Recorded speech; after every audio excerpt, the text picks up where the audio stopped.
Umat Tuhan yang terkasih dalam Yesus Kristus, Salam. Jumpa lagi pada hari ini 12 Mei 2022 dari Pastori 4 Jemaat Koinonia Kupang. Saya menyapa salam damai sejahtera bagi umat Tuhan sekalian. Dalam pemeliharaan Tuhan, kita sudah melakukan berbagai aktivitas kita sepanjang hari ini. Mari sebelum kita beristirahat, kita menyatakan syukur kita kepada Tuhan dan mendengarkan kebenaran firman-Nya. Mari kita berdoa. Ya Bapa, setiap hari kami membutuhkan firman-Mu, karena kami sadar benar kami tidak hanya hidup dari makan dan minum saja, tapi kami juga hidup dari setiap firman yang keluar dari mulut Allah. Karena itu berfirmanlah kepada kami, supaya kami memperoleh kehidupan daripadanya. Dalam nama Yesus Kristus, firman yang hidup itu, kami berdoa. Amin. Umat Tuhan yang terkasih dalam Yesus Kristus, saya mengajak kita untuk mendengarkan kebenaran firman Allah dalam kitab Kejadian pasalnya yang ke-18, ayat yang pertama sampai dengan ayatnya yang ke-5. Allah mengulangi menjanjikan seorang anak laki-laki kepada Abraham. Kemudian Tuhan menampakkan diri kepada Abraham dekat pohon terbantin di Mamre, sedang ia duduk di pintu kemahnya waktu hari panas terik. Ketika ia mengangkat mukanya, ia melihat 3 orang berdiri di depannya. Sesudah dilihatnya mereka, ia berlari dari pintu kemahnya menyongsong mereka. Lalu sujudlah ia sampai ke tanah, serta berkata, "Tuanku, jika aku telah mendapat kasih Tuanku, janganlah kiranya lampaui hamba-Mu ini. Biarlah diambil air sedikit, basuhlah kakimu dan duduklah beristirahat di bawah pohon ini. Biarlah ku ambil sepotong roti, supaya tuan-tuan segar kembali. Kemudian bolehlah tuan-tuan meneruskan perjalanannya, sebab tuan-tuan telah datang ke tempat hamba-Mu ini." Jawab mereka, "Perbuatlah seperti yang kau katakan itu." Umat Tuhan yang terkasih dalam Yesus Kristus, kita semua kenal bahwa Abraham adalah bapa segala orang percaya. Dia dipanggil oleh Allah dan ia telah meninggalkan negeri kelahirannya dan menuju tempat yang ditentukan oleh Allah untuk kelanjutan hidupnya dan mengalami berbagai proses menjadi bapa segala orang beriman. Sebagai pribadi yang meninggalkan tempat kelahiran dan menelusuri perjalanan yang panjang, tentu ada pengalaman-pengalaman pahit yang pernah dia alami di dalam hidupnya. Ketiadaan makanan dan minuman, kesusahan di jalan, dan mengalami sukar sulit di dalam perjalanan hidup. Dan Abraham menyadari itu dengan baik, karena bukan itu dikisahkan oleh orang lain untuk dirinya, tapi ia dan keluarganya sudah mengalami kenyataan itu di dalam hari-hari hidup mereka. Bapak, Ibu, saudara-saudara yang terkasih di dalam Yesus Kristus, dengan pengalaman hidup sedemikian ternyata membentuk Abraham untuk menjadi pribadi yang sangat rendah hati, bermurah hati, dan bersikap penolong.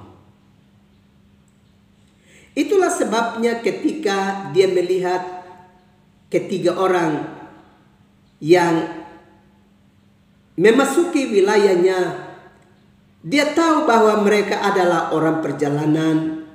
Mereka telah menempuh perjalanan yang panjang.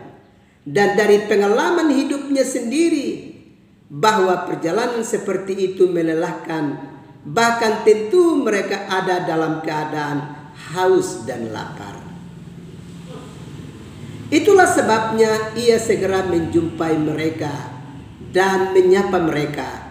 Bahkan dia sujud dalam penyembahan dan memohon supaya mereka tidak meneruskan perjalanan, tapi biarlah mereka berhenti sebentar supaya ia bisa dapat mengatur segala sesuatu untuk keperluan mereka, untuk memenuhi dan menjamu mereka. Dan setelah itu barulah mereka bisa meneruskan perjalanan mereka. Bapak, Ibu, saudara-saudara yang terkasih di dalam Yesus Kristus. Karena itu dari apa yang dilakukan oleh Abraham kepada tiga tamu tadi, menunjukkan kepada kita bahwa Abraham itu adalah pribadi yang ramah dan suka memberi pertolongan. Dan ternyata itu adalah inisiatif dari dirinya. Ketiga orang itu tidak berhenti di depan di depan kemah daripada Abraham dan meminta supaya kalau berkenan mereka bisa disuguhkan air putih atau sepotong roti dan lain sebagainya. Tidak. Justru ada inisiatif yang lahir dari diri Abraham untuk bisa dapat menyapa ketiga orang tamu itu dan meminta kesabaran mereka untuk dia harus menjamu mereka sebelum mereka melanjutkan perjalanan mereka. Ini memang satu nilai kehidupan yang perlu kita belajar dari pribadi yang bernama Abraham. Kalau bukan Abraham itu adalah tipe orang yang ramah dan penolong, pasti Abraham tidak akan menyambut ketiga tamu tersebut. Apalagi dapat menjamu mereka dengan begitu luar biasa. Perhatikan baik-baik di dalam bacaan tadi. Abraham menyediakan air untuk pembasuhan kaki dan juga dengan bergegas menyiapkan segala sesuatu. Bahkan dia meminta bantuan kepada orang-orang serumah, istrinya, para pengerjanya untuk segera bertindak dan melayani tiga orang tamu dimaksud. Abraham di sini tidak sedang menunjukkan bahwa dia adalah seorang yang hebat, tidak. Tetapi memang dia benar-benar memiliki hati yang berbelas kasih untuk mau memberi pertolongan bagi orang-orang perjalanan. Karena tentu dari pengalaman perjalanan hidupnya sebagai orang-orang perjalanan itu memang mengalami banyak kesulitan di dalam hidup. Bapak, Ibu, saudara-saudara yang terkasih di dalam Yesus Kristus. Dan ternyata kalau kita belajar di dalam kebenaran firman Allah, antara lain misalnya kita belajar di dalam Roma pasal 12 ayat yang ke-13. Di sana menegaskan kepada kita, usahakanlah dirimu untuk selalu memberi tumpangan. Bahkan kalau kita belajar di dalam pertama Timotius 3 ayat yang kedua, ditegaskan kepada kita bahwa salah satu syarat seorang penatua adalah dia haruslah orang yang suka memberi tumpangan. Kalau demikian, apa yang sedang dilakukan oleh Abraham ini adalah sesuatu yang sangat luhur, sangat luar biasa. Bahkan kalau kita belajar di dalam Injil Matius pasal yang ke-25, ayat yang ke-35 dan seterusnya, di sana dengan tegas Tuhan Yesus menyatakan bahwa orang yang memberi tumpangan pada saudaraku yang paling hina ini, sesungguhnya dia telah memberi pertolongan itu kepadaku. Bapak, Ibu, saudara-saudara yang terkasih di dalam Yesus Kristus, itu berarti Abraham adalah pribadi yang benar-benar memiliki hati yang tulus dan ikhlas. Dan dia sedang melakukan sesuatu yang sungguh-sungguh baik, sungguh-sungguh mulia bagi ketiga orang tamu yang saat itu melewati wilayahnya dan ada di depan kemahnya. Bapak, Ibu, saudara-saudara yang terkasih di dalam Yesus Kristus, kita tentu berharap bahwa dalam dunia yang makin modern ini, sifat-sifat dan hati yang berbelas kasih seperti yang ditunjukkan oleh Abraham masih bisa ada di dalam diri kehidupan kita sebagai masyarakat kota, atau dimanapun kita berada. Kita berharap bahwa sebagaimana yang ditampilkan oleh Abraham ini masih ada dan tumbuh dengan begitu kuat mengikat kehidupan kita orang-orang percaya. Sebab dengan memiliki perilaku yang demikian, maka tidak ada unsur untuk mendatangkan penderitaan bagi sesama. Tidak pernah akan ada usaha untuk saling menciderai, saling mendatangkan penderitaan.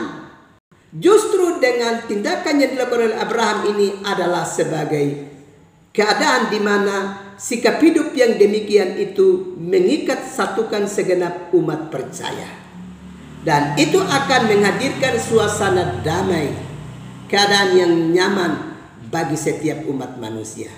Kalau saja setiap umat manusia yang hidup di bumi ini memiliki hati yang bersih sedemikian, maka tentu tidak akan ada pertentangan, tidak akan ada perselisihan, percideraan, dan berbagai tindakan-tindakan yang tidak manusiawi lainnya yang akan dihadirkan di dalam kehidupan bersama. Kalau saja setiap orang memiliki hati yang bersih seperti yang dihadirkan oleh Abraham dalam bacaan kitab suci dalam kitab Kejadian pasalnya yang ke-18. Memang ada orang pandai mengatakan hati seorang manusia itu seperti kendi. Kalau kendi itu kita tidak bisa dapat melihat ke dalamnya, tapi untuk melihat kejernihan apa yang ada di dalam kendi itu, lihatlah apa yang dikeluarkan oleh kendi itu. Maka kita akan tahu kejernihan yang ada di dalam kendi dimaksud. Dan kita bisa perhatikan di sini apa yang dilakukan oleh Abraham melalui tindakan untuk menegur dan menyapa dengan begitu penuh kasih dan melayani ketiga tamu ini menunjukkan kepada kita bahwa Abraham memang hatinya bersih, sehingga mengalirkan hal-hal yang bernilai cinta kasih, hal-hal yang mendatangkan suasana sukacita damai dan memberi pertolongan bagi sesama. Kita tentu berharap bahwa demikianlah kebersihan hati nurani kita, sehingga akan selalu mengalirkan hal-hal yang sifatnya memberi pertolongan, yang memberi bantuan, yang jernih, yang mendatangkan kebajikan-kebajikan bagi hidup bersama. Kita pasti bisa karena Roh Kudus sudah ada di dalam diri kita. Tuhan memberkati kita sekalian. Amin. Mari kita berdoa. Tuhan Yesus, terima kasih untuk firman-Mu yang setiap malam melawat kami. Biarlah kami belajar dari Abraham. Sehingga hari-hari hidup kami pun menunjukkan perilaku-perilaku hidup yang bersih, yang murni, yang suka memberi tumpangan, yang suka memberi pertolongan. Sehingga kami menghindarkan diri kami dari roh-roh pertikaian, roh-roh iri hati, roh-roh kebencian, roh-roh permusuhan di dalam hidup kami. Terima kasih Tuhan untuk firman-Mu. Malam ini hamba mau berdoa untuk seluruh umat-Mu. Kiranya Allah dalam kedaulatan kuasa-Mu terus bekerja di dalam hati setiap umat Tuhan. Supaya di dalam hati mereka, di dalam hidup mereka mengalir nilai-nilai kemurnian, nilai-nilai hidup yang penuh dengan cinta kasih. Sehingga hidup bersama ini selalu mengalami suasana damai di antara seorang dengan yang lainnya. Terima kasih Bapa. Orang-orang sakit di rumah-rumah sakit, baik di dalam rumah tangga mereka maupun di rumah-rumah sakit, baik yang ada di Kota Kupang maupun yang ada di Surabaya, Jakarta, Bandung, Denpasar. Umat-Mu sedang mencari perawatan medis di mana saja mereka perlu. Tuhan, bantulah umat-Mu. Kalau Tuhan berkenan, biarlah mereka dalam lawatan-Mu boleh mendapatkan pemulihan. Juga umat-Mu yang mengalami kesulitan hidup, Tuhan, bantulah mereka. Berkatilah umat-Mu dalam berbagai usaha yang tengah dikerjakan, baik usaha-usaha di darat maupun mereka yang bekerja sebagai nelayan di laut. Tuhan, bantulah umat-Mu. Bukalah pintu berkat-Mu dan terus mengalirkan berkat-Mu bagi umat-Mu sekalian. Dan lebih daripada itu, kiranya Tuhan terus tumbuhkan iman percaya bagi umat-Mu, supaya terus bersandar penuh kepada Tuhan. Terima kasih Bapa yang sedang melakukan berbagai-bagai perbuatan yang keji. Kiranya pertobatan segera mereka alami, supaya mereka sungguh-sungguh mempercayakan hidup mereka dalam tangan-Mu. Demi Yesus Kristus Tuhan dan Juru Selamat bagi kami, padamu kami berdoa dan mengucap syukur. Amin. Umat Tuhan yang terkasih dalam Yesus Kristus, selamat malam. Selamat beristirahat. Tuhan pasti terus melindungi dan memberkati umat Tuhan sekalian. Shalom.